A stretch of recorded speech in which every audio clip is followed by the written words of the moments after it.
विकास शून्य, चाटुगिरी तुफान, सावनेरच्या रस्त्यांवर खड्डे नाही, भ्रष्टाचाराचे अड्डे। सावनेर शहरातील रस्त्यांवरील खड्डे आता केवळ वाहतुकीची समस्या राहिलेली नसून ते भ्रष्टाचाराचे ज्वलंत प्रतीक बनले आहेत।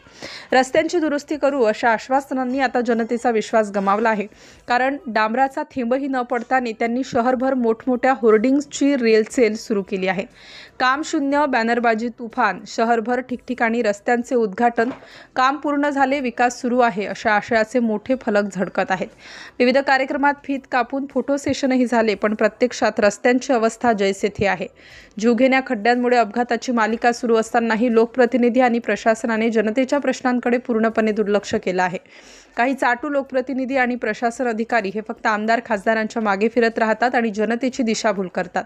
पैसा होर्डिंग्जवर, जनता खड्ड्यात स्वतःची प्रतिमा चमकवण्यासाठी लाखो रुपयांचे होर्डिंग्ज लावले गेले। एका स्थानिक नागरिकांनी संतप्त होऊन म्हटले, नेत्यांच्या बोर्डावर विकास दिसतो, पण जमिनीवर केवळ भ्रष्टाचाराचा अड्डा फुलत आहे। आता चाटुगिरी सोडा, जनतेच्या कामाकडे आणि सावनेरच्या विकासाकडे लक्ष द्या। जनतेचा संयम तुटतोय। सावनेरच्या रस्त्यांचा प्रश्न आता फक्त वाहतूक समस्येपुरता मर्यादित राहिलेला नाही, तर तो जनतेच्या संयमाची परीक्षा घेत आहे। काम न करता केवळ जाहिरातबाजीच्या माध्यमातून दाखवला जाणारा खोटा विकास आता जनता सहन करणार नाही। जर याकडे तातडीने लक्ष दिले नाही तर मोठ्या आंदोलनाची ठिणगी पेटण्याची चिन्हे दिसत आहेत। सिटी इंडिया न्यूजसाठी नागपूर जिल्हा प्रतिनिधी सूर्यकांत तळखंडे।